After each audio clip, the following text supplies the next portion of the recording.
আসসালামু আলাইকুম গাইস। এখানে কবুতর এবং টিয়ার এবং কি নানান জাতীয় পাখির খাবার মিক্সচার করা হচ্ছে। আমরা এখানে বিক্রি করে দেব। যারা যারা কিনতে ইচ্ছুক কমেন্ট বক্সে যোগাযোগ করুন।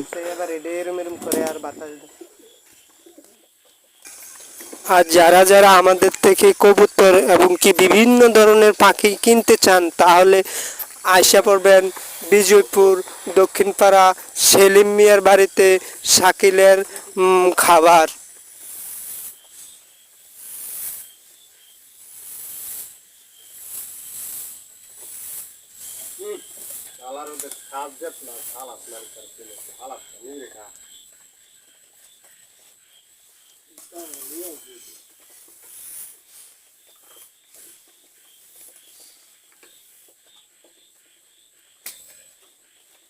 তুমি জানো